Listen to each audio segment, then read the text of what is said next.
My parents didn't visit me in the hospital but spent a fortune flying my sister to the Maldives. When I stopped coming to holidays, they acted surprised. The hospital smell still haunts me sometimes. That specific combination of disinfectant and cafeteria food that seeps into everything. I spent 11 days breathing it in after the accident, staring at white walls while my phone stayed mostly silent. 11 days is a long time to lie there with a shattered femur, 3 broken ribs and a concussion, wondering if your parents will show up. They never did.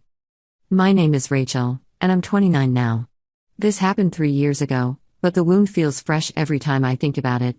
I've been living in Portland for my job as a graphic designer, about a 4-hour drive from my hometown of Sacramento where my parents still lived. The accident happened on a Tuesday morning. Some guy ran a red light and T-boned my car on the driver's side. I remember the sound of metal crumpling, the airbag exploding in my face, and then waking up in the ambulance. The first call I made from the hospital was to my mom. I was groggy from the pain medication, barely coherent, but I managed to tell her what happened. She sounded concerned, asked if I was okay, and said she'd see what they could do. That phrase should have been my first warning sign. See what they could do. Like visiting your daughter in the hospital was equivalent to rearranging a dentist appointment. My dad got on the phone briefly. He asked about my car insurance, whether I'd gotten the other driver's information, and if I'd already contacted a lawyer. Practical questions. No, we're coming right now or we'll be there as soon as we can. Just logistics. I waited. Day 1 passed. My coworker Emma came by with magazines and snacks. Day 2, my best friend Marcus drove down from Seattle, a 3-hour trip, to sit with me for an afternoon. Day 3, my manager sent flowers. Day 4, the woman from the apartment next to mine, someone I'd maybe spoken to twice, dropped off a care package. Still no parents. I called again on day 5. My mom answered, and I could hear the television in the background. Some home renovation show she loved watching. Hey, sweetie. How are you feeling? Better, I guess. The pain is pretty bad still. They might need to do another surgery on my leg. I paused, waiting for her to volunteer something. Anything. I thought you guys might have visited by now. There was a long silence. The TV volume decreased. Rachel, honey, you know how it is. Your father's back has been acting up, and I can't leave him alone when he's like this. Plus, we're planning something special for Madison's birthday next month, and we've been so busy with arrangements. Madison. My younger sister. 25, freshly graduated from business school, and the permanent center of my parents' universe. 3 years younger than me, a lifetime ahead in their affections.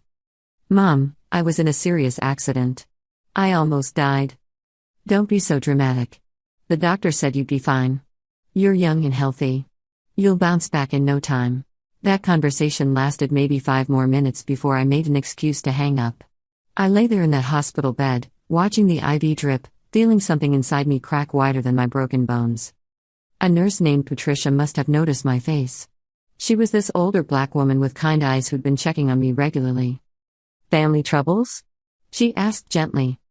I just nodded, not trusting my voice. Some people don't know how to show up, she said, adjusting my pillow. That says everything about them and nothing about you. I held on to those words like a lifeline. The real gut punch came about 3 weeks after I was discharged. I was back home, struggling with crutches, trying to navigate my second-floor apartment and work remotely. My leg was in a massive cast, I couldn't drive, and every movement hurt. Emma had been grocery shopping for me, and Marcus was calling every other day to check in. Madison called me one evening, her voice bubbling with excitement. Rachel. Oh my God, you won't believe this. Mom and Dad are sending me to the Maldives for my birthday. Can you believe it? 2 weeks at this incredible resort. They said it's my graduation present too since I worked so hard. My stomach dropped. The Maldives? I know, right? The flights alone are like $3,000 per person. They're coming too, making it a family trip. Well, family minus you, but obviously you can't travel right now anyway with your leg situation. Obviously. They're spending how much? I asked, my voice flat. I don't know exactly, but Mom mentioned the whole trip is probably going to be around $25,000. The resort is supposed to be incredible. Overwater bungalows, private beach, the works. $25,000. They couldn't drive 4 hours to visit me in the hospital, but they could spend $25,000 on a tropical vacation. The math wasn't mathing, as the kids say. That's great, Mads. I'm happy for you. Are you okay? You sound weird. Just tired. Pain medication makes me foggy. We hung up shortly after. I sat on my couch, staring at my phone, feeling that crack inside me split completely open. This wasn't just neglect or forgetfulness. This was a choice. A clear, calculated choice about who mattered in our family and who didn't. Let me give you some context. Growing up, Madison was always the golden child. Straight A's, captain of the volleyball team, student council president, the works.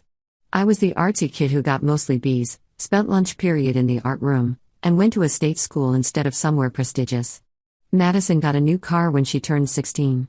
I got my grandmother's old Honda with a busted AC. Madison's college was fully paid for. I worked 2 jobs and took out loans. I'd always told myself it wasn't favoritism, just circumstances. They had more money by the time Madison came along. She needed more support because she was more ambitious. I made excuses for years, building a complicated mental framework to explain away the inequality. The hospital thing shattered that framework completely. I spent the next few months healing physically while something else calcified inside me. Anger, maybe. Or just clarity? I started seeing my family dynamics from a different angle, like adjusting the lens on a camera and suddenly everything comes into sharp focus. Thanksgiving was approaching. My mom called in early November. Rachel, honey, we need your help planning Thanksgiving dinner. Madison wants to do a modern twist this year, maybe a Friendsgiving vibe, and you're so creative. I thought you could help with decorations and table settings. I'm not coming to Thanksgiving this year. Silence on the other end. What do you mean you're not coming? It's Thanksgiving. Family tradition. I'm making other plans. What plans? With who? Friends. It wasn't even a lie. Emma had invited me to her family's celebration, and I'd accepted. Rachel, this is ridiculous. You can't just skip Thanksgiving. Watch me. I hung up before she could respond. My hands were shaking, but it felt good. Terrifying, but good. Thanksgiving came and went. I spent it with Emma's loud, chaotic, wonderful family who argued about politics and hugged too hard and made me feel more welcome in one day than I'd felt at my own family's table in years. My phone buzzed with messages from my mom, then my dad, then Madison. I ignored them all. Christmas was next. Same pattern. My mom called 3 weeks in advance.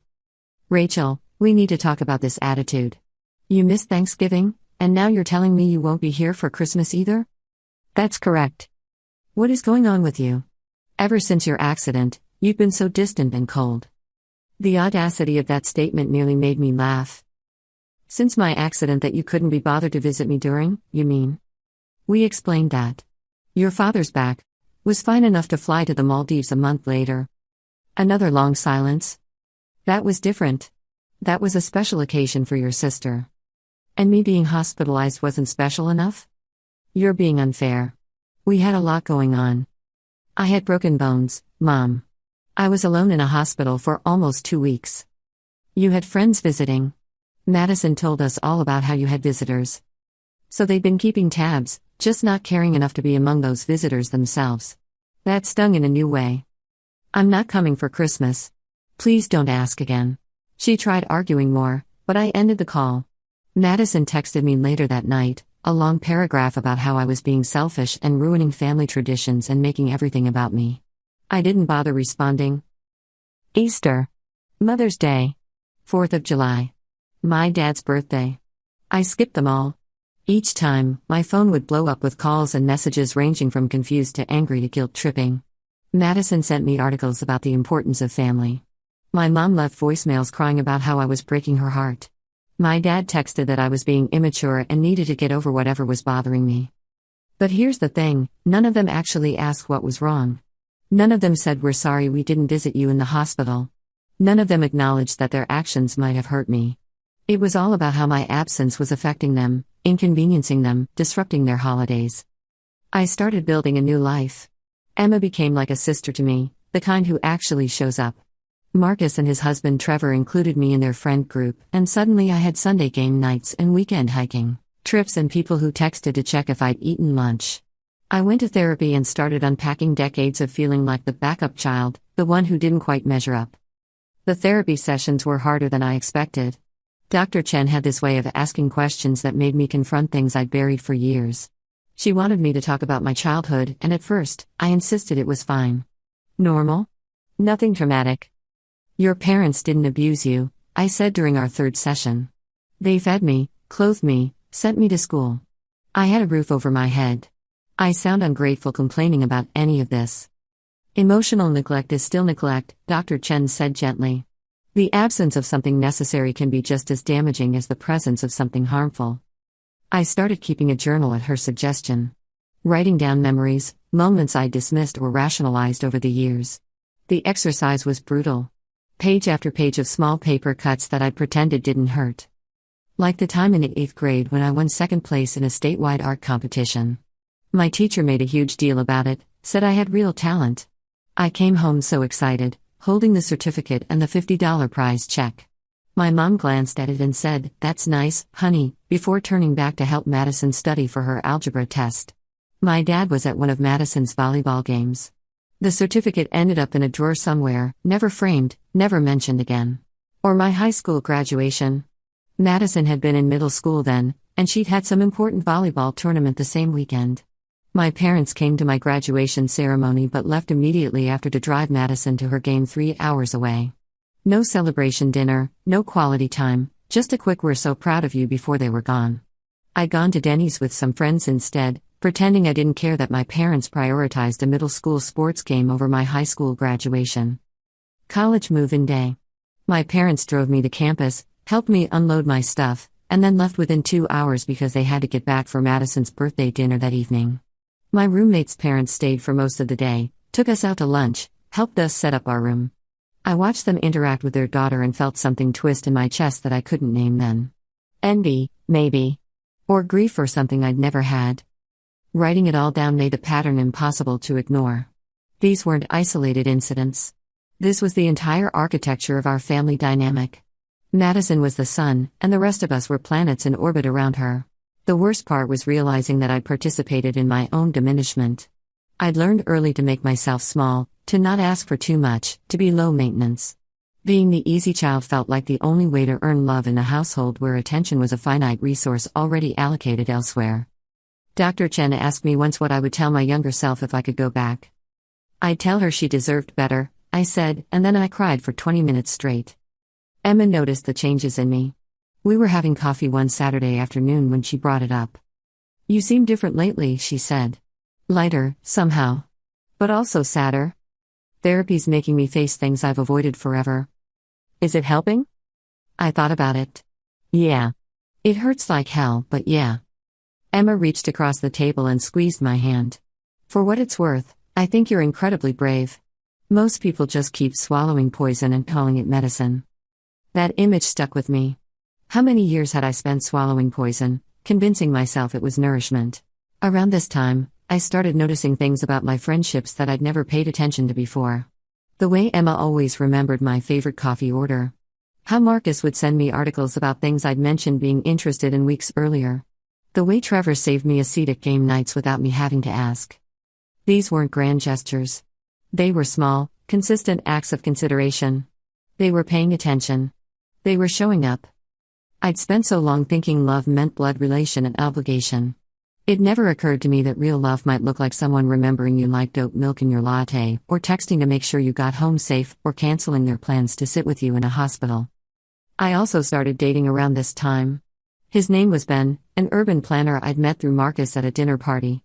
He was funny and kind, and refreshingly straightforward about his interest. We took things slow, which I appreciated given everything else I was processing. My birthday came around that first March after I'd stopped attending family events. I didn't expect anything from my parents, and they delivered on those expectations. A text from my mom at 9 p.m. that said "Happy birthday, sweetie," with a cake emoji. Nothing from my dad. Madison posted a throwback photo of us as kids on Instagram with some generic caption about sisterhood, but she didn't actually text me directly.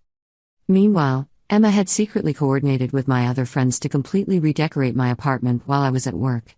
I came home to streamers, balloons, a homemade banner, and 10 people yelling surprise. They'd made my favorite foods, bought me thoughtful gifts, and spent the entire evening making me feel celebrated. Ben, who I'd only been seeing for a few weeks at that point, gave me a vintage art supply kit he'd found at an estate sale. "You mentioned wanting to get back into painting," he said when I teared up. "Seemed like the universe telling me what to get you." Contrast that with my 25th birthday, the last one I'd spent with my family. My parents had taken us all to dinner at a chain restaurant. They'd sung happy birthday, and I'd blown out a candle on the grocery store cake. The conversation had mostly centered on Madison's recent promotion at her internship. I'd gotten a gift card to Target. It was fine. Forgettable. The kind of birthday where you're grateful people remembered but you don't feel particularly special. This birthday, my 26th, surrounded by friends who'd put thought and effort into celebrating me, I felt cherished. Seen. Valued. The comparison was stark and painful and clarifying all at once. Dr. Chen helped me work through the guilt I felt about being happier without my family. "You're not a bad person for protecting yourself," she reminded me constantly. "You're not obligated to set yourself on fire to keep other people warm." But the guilt was persistent. I'd been raised to believe family came first, always, no matter what. Walking away from that felt like betraying something fundamental. Some nights I'd lie awake wondering if I was overreacting, if I was being too sensitive, if I should just suck it up and go back. Then I'd remember the hospital. The 11 days of hoping they'd walk through that door. The crushing disappointment each time a nurse appeared instead of my parents. The humiliation of having to explain to well-meaning visitors that no, my family wasn't coming, they were too busy. And the anger would return, hot and clarifying. I wasn't overreacting.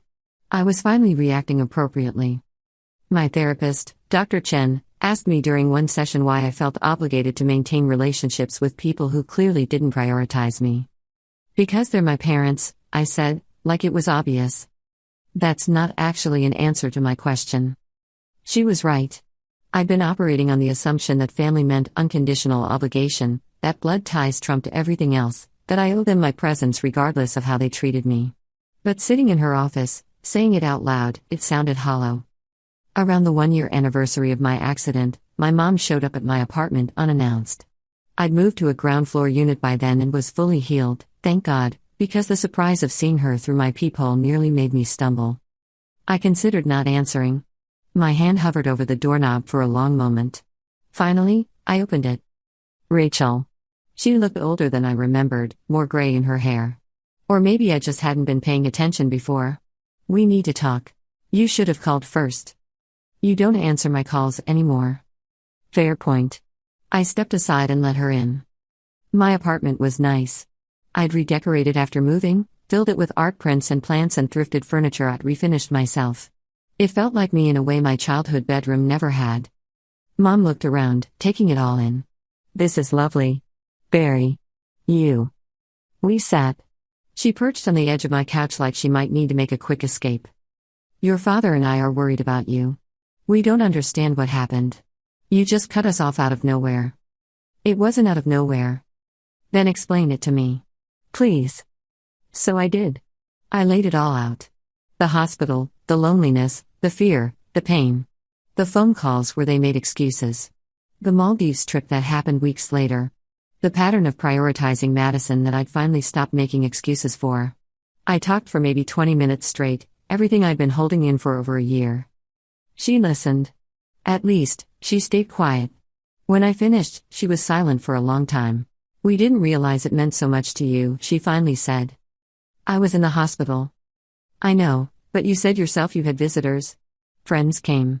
We thought you were fine." "Did you think I was fine, or was that just easier than admitting you should have come?" Her face tightened. "That's not fair. You're acting like we're these terrible parents who never cared about you. We raised you, provided for you, loved you. Did you love me the same way you love Madison?" "That's a horrible thing to ask." "Is it?" "Because from where I'm sitting, the evidence suggests otherwise." She stood up abruptly. "I came here to try to fix this, to be the bigger person, and you're throwing accusations at me. You're not even willing to meet me halfway." "Meet you halfway?" "Mom, you haven't even apologized. You haven't acknowledged that you hurt me. You're just upset that I'm not showing up to play my role in the family anymore." "We're your family, Rachel. Family means showing up even when things are hard." The hypocrisy of that statement, coming from her, was almost funny. "You're right," I said quietly. "Family should show up. Even when it's hard. Even when it's inconvenient. even when it's just a 4-hour drive to a hospital. She left shortly after. No resolution, no apology, no real acknowledgement of anything I'd said. Just disappointment that I wasn't falling in line. Madison called me a few days later, furious. "Do you have any idea what you've done? Mom has been crying for days. Dad won't even talk about you. You've destroyed this family." "I haven't destroyed anything. I just stopped pretending everything was fine." "You're being so selfish. Not everything is about you, Rachel." "You're right. Nothing was ever about me. That was kind of the problem." "God, you're impossible." "You know what? Fine. If you want to throw away your family over one mistake, that's on you." "One mistake?" "Madison, they've been choosing you over me our entire lives. The hospital was just when I finally saw it clearly." "That's such bullshit. You're just jealous because I work harder and achieve more. This isn't about favoritism. It's about you being bitter." That was the moment I realized Madison would never get it. She'd been the recipient of the favoritism for so long that it just felt normal to her, like the default state of the universe. Asking her to see it was like asking a fish to see water. "Okay, Mads. You're right. I'm just bitter and jealous. You win." "Rachel." I hung up. Year 2 of my self-imposed exile was easier. The guilt had mostly faded, replaced by something closer to peace. I spent Thanksgiving with Marcus and Trevor's found family. Christmas was with Emma and her chaos crew. Ben and I got more serious as the months went on. I started dating someone, a guy named Ben who worked in urban planning and made me laugh and, crucially, thought it was completely reasonable that I wasn't in contact with my parents. "Some people are toxic even when they don't mean to be," he said once, over dinner. "You're allowed to protect yourself from that." My birthday rolled around in March. I turned 27. Emma threw me a surprise party. 20 people showed up, friends I'd collected over the past 2 years, people who genuinely cared about me. We ate too much cake and played board games until midnight, and I felt more celebrated than I had at any family gathering in memory. My parents sent a card. No money, no gift, just a card with a generic message about hoping I was well. Madison didn't acknowledge it at all. I thought I was fine with that. I'd built a good life, a full life, without them. I had people who loved me and showed up for me. The family I'd chosen was better than the one I'd been born into. Several months passed. Summer came and went. Then, in early September, my grandmother died. She was my dad's mom, 92 years old, and while her death wasn't unexpected, it still hit hard. Grandma Linda had always been kind to me. She'd been the one to encourage my art, to tell me it was okay to be different from Madison. When I was little, I'd spend weeks at her house during the summer, and she'd let me paint in her garage and never once criticized my work. The funeral was unavoidable. I had to go. Walking into that church felt like entering enemy territory. My parents were in the front row with Madison. I slipped into a pew near the back. Several relatives I hadn't seen in years waved at me, looking confused about where I'd been. My Aunt Susan came over before the service started. "Rachel. Sweetie, we've missed you at gatherings. Where have you been hiding?" "Just busy with work and life." "Well, you need to make time for family. Your parents have been so worried about you." I just nodded, not having the energy to explain that their worry had come about 2 years too late. The service was beautiful. The pastor talked about Grandma Linda's kindness, her faith, her love for her family. Madison gave a eulogy that made several people cry. I sat there feeling disconnected from all of it, like I was watching through glass. At the reception afterward, held at my parents' house, I tried to stay invisible. I helped in the kitchen, restocked serving platters, kept myself busy. My mom found me anyway. "Rachel. You came." Of course I came. I loved Grandma Linda. "Can we talk? Please. Your father wants to as well." I followed her to the study, that same room where I'd been lectured about bad report cards as a kid. Dad was already there, looking uncomfortable in his suit. They both sat. I remained standing. "We've been thinking," Mom started, "about what you said. About the hospital. And maybe we could have handled things differently." "Could have. Maybe. Not we were wrong or we're sorry. Just the barest acknowledgement that perhaps, possibly, their actions weren't perfect." "Okay," I said neutrally. "We want you to come back to family events. We want to fix this. What does fixing it look like to you?" They exchanged glances. "We all move past this," Dad said. "You stop holding grudges, we all try harder to stay connected. Fresh start. So I just forget that you chose a vacation over visiting me in the hospital? I pretend that years of being the second priority child didn't happen? I show up to holidays and smile and act like we're a normal, functional family? You're being dramatic again, Mom said, a familiar edge creeping into her voice. We're trying here, Rachel. We're extending an olive branch. The least you could do is be gracious about it. And there it was. The real issue. They wanted me to come back on their terms, without any real change or accountability. They wanted the appearance of a whole family without doing the work of actually repairing what they'd broken. I appreciate the offer, I said carefully, but I don't think I'm ready for that. When will you be ready? Dad asked. It's been 2 years. Maybe never. I don't know. Mom's face hardened. So you're going to throw away your entire family over this? Miss watching your sister get married someday? Miss future grandchildren? All because we didn't visit you one time in the hospital? One time. She said it like it was a singular, isolated incident instead of the culmination of a lifetime of being treated as less than. It wasn't one time, Mom. It was every time you chose Madison over me. Every time you dismissed my feelings or my achievements. Every time you made it clear that I was the backup child, the one you loved out of obligation rather than genuine priority. That is not true, she said, standing up now too. We love you and your sister equally. Actions speak louder than words. Your actions have been screaming at me my whole life.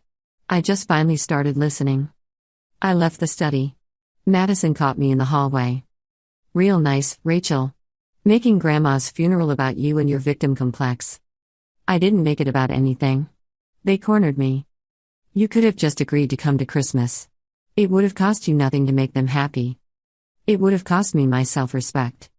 She rolled her eyes. You're so dramatic. Honestly, we're all better off without you at holidays anyway. You just bring everyone down with your dark cloud energy. That should have hurt. A few years ago, it would have. But standing there, looking at my sister who'd benefited from favoritism her entire life and couldn't even see it, I felt nothing but pity. Take care of yourself, Madison. I left. The drive back to Portland gave me time to think. I'd been hoping, somewhere deep down, that they'd surprise me. That they'd give me a real apology, acknowledge the hurt they'd caused, show some willingness to change. Instead, they'd confirmed everything I already knew. They wanted me to come back and play my role in their family narrative, but they had no interest in examining why I'd left in that role in the first place. The weeks after Grandma's funeral were strange. I felt like I'd closed a door I'd been holding slightly ajar for almost 2 years. That conversation in the study had been my final test, and they'd failed it completely. There was grief in that, even though it wasn't a surprise. I found myself thinking about Grandma Linda a lot. She'd been the only one who seemed to notice the imbalance. Once, when I was maybe 14, she'd pulled me aside during a family gathering. Your parents don't see it, she'd said quietly, watching my mom fuss over Madison's latest award. But I do. You're special too, Rachel. Don't let anyone make you forget that. I brushed it off at the time, uncomfortable with the acknowledgement of something I wasn't supposed to notice. But she'd seen it. She'd known. I wished I'd talked to her more about it before she died. Asked her if she'd ever said anything to my parents, if she tried to intervene. But maybe it wouldn't have mattered. You can't force people to see what they're determined to overlook. Work became a welcome distraction. I'd been leading a major rebranding project for a tech startup, and throwing myself into it felt therapeutic. My boss, a woman named Jennifer who'd built her own company from the ground up, pulled me aside one afternoon. You've been killing it lately, she said. The client is thrilled with your concepts. I'm thinking about you for a senior designer position we're opening up. Interested? A promotion. Recognition based purely on my merit, my effort, my talent. No favoritism, no family dynamics, just me and my work. Absolutely, I said, trying to keep my voice professional even though I wanted to cry happy tears. You seem surprised, Jennifer observed. I guess I'm not used to people noticing my work. She gave me a thoughtful look. Rachel, you're talented as hell. Anyone who doesn't see that isn't paying attention. And that's their loss, not yours. I got the promotion 2 weeks later, along with a significant raise. I called Emma first. Holy shit. She screamed into the phone. We're celebrating. I'm taking you out tonight, no arguments. Marcus and Trevor threw me a congratulations dinner at their place. Ben showed up with champagne and kissed me like I'd won an Oscar. Everyone made speeches about how much I deserved this, How proud they were of me, how my talent had always been obvious. My parents didn't know about the promotion. I hadn't told them, and it didn't occur to me to. That realization hit me during the dinner party. There was a time when they would have been my first call, when I would have desperately wanted their approval and pride. Now? They weren't even in the equation. The absence of that need felt like freedom. Ben and I had been dating for about 6 months at this point, and things were getting serious. He'd been patient with me, understanding about my family situation without trying to fix it or minimize it. One night, lying in bed after celebrating my promotion, he asked me something unexpected. "Do you think you'll ever reconcile with them?" I stared at the ceiling, considering. I don't know. Part of me wants to believe they'll have some magical revelation and become different people. But that's not realistic. They are who they are. Would you go back if they apologized? Really apologize, I mean. An apology would be a start. But it couldn't just be words. They'd have to actually change. Show me consistently, over time, that they valued me. That I wasn't just the child they checked off a list. I turned to look at him. Does it bother you? That I don't talk to my family? No. I think it's brave. My parents are great, so I can't fully understand what you went through. But I can see how much lighter you've become since you set those boundaries. That tells me everything I need to know. He pulled me closer. Besides, your chosen family is pretty awesome. I'm honored to be part of it. I fell a little more in love with him in that moment. The holidays rolled around again. Year 3 of my absence from family gatherings. This time, the guilt was minimal. Emma's parents had officially adopted me as an honorary daughter, and her mom sent me a heartfelt invitation to Thanksgiving with a handwritten note about how much they enjoyed having me. "You're part of our family now," it read. "No obligation, just love." I cried reading that. Ugly, cathartic tears. Christmas was at Marcus and Trevor's new house. They'd recently moved in together and wanted to host for the first time. About 15 of us gathered in their living room, exchanging gifts and drinking too much spiked eggnog and laughing until our sides hurt. Marcus raised a toast at one point. "To found family," he said, looking directly at me. "To the people we choose and who choose us back." Everyone cheered. I felt so full of gratitude I could barely breathe. My phone buzzed with a text from my mom. "Just checking in. Hope you're having a nice holiday." I put the phone away without responding. Later that night, Ben and I were walking back to my apartment through the snowy streets. He'd had enough eggnog to be cheerfully tipsy, swinging our joined hands between us. "I love you," he said suddenly. In case I haven't made that clear enough. It was the first time either of us had said it. I stopped walking, turned to face him under a streetlight. "I love you too." We kissed while snow fell around us, and it felt like something from a movie. The kind of moment I dreamed about as a teenager, before life got complicated. Walking away from my family had made space for this. For love that was freely given, not rationed. For celebration that was genuine, not performative. For relationships built on mutual respect and effort. I'd spent so long thinking I was broken, that there was something fundamentally unlovable about me that explained why my parents chose Madison over me again and again. But surrounded by people who valued me, I finally understood the truth. There was nothing wrong with me. There never had been. They were the ones who couldn't see what they had. They were the ones who'd chosen to lose me. And that was entirely their loss to bear. Dr. Chen asked me in our next session how I felt about the encounter. Sad, I admitted. But also free. I kept hoping they'd prove me wrong, you know? Show me that I'd been too harsh or misunderstood their actions. But they just proved me right. Again. Is there relief in that? In knowing you made the right choice? I thought about it. Yeah. There is. Life went on. Ben and I got more serious. Emma's family basically adopted me. Marcus and Trevor asked me to be a bridesmaid in their wedding when they renewed their vows. I got promoted at work. My art started selling online, a side business I developed during recovery. I built a life I was proud of, surrounded by people who chose me every day. My parents send cards on holidays now. Generic ones, the kind you buy in bulk. Madison got engaged 6 months ago. She didn't tell me herself, I saw it on Instagram. The wedding is planned for next summer. I haven't received an invitation yet and doubt I will. Sometimes people ask me if I regret cutting them off. The answer is complicated. I regret that it was necessary. I regret that they couldn't be the parents I needed. I regret that my childhood felt like a constant audition for affection I never quite earned. But I don't regret choosing myself. I don't regret building boundaries. I don't regret walking away from a dynamic that diminished me. The truth is, they're not terrible people. They didn't beat me or abandon me in any dramatic, obvious way. They just loved my sister more. Maybe they didn't even realize they were doing it. Maybe in their minds, they treated us equally. But intent doesn't erase impact. I spent my whole life making myself smaller to accommodate their favoritism, telling myself it wasn't that bad, that I was being too sensitive, that family meant accepting scraps and being grateful. The hospital was just when I ran out of excuses to give them. People talk about forgiveness like it's this magic thing that heals all wounds. But forgiveness without change is just enabling. They'd have to acknowledge what they did wrong before I could forgive it. They'd have to show me, through consistent actions over time, that they valued me as much as Madison. They'd have to earn their way back into my life. They haven't done any of that. They probably never will. So yeah, I'm the daughter who doesn't come to holidays. I'm the one they probably complain about to relatives, painting me as ungrateful or difficult or cold. They get to be the victims in their version of events, the bewildered parents whose daughter inexplicably abandoned them. But I know the truth. I was in a hospital bed, scared and in pain, and they couldn't be bothered to drive 4 hours.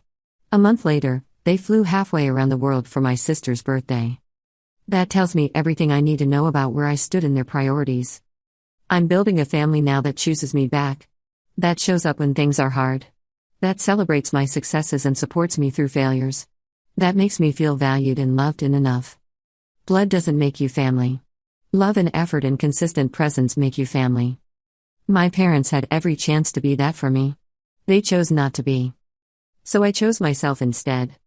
And honestly, I've never been happier.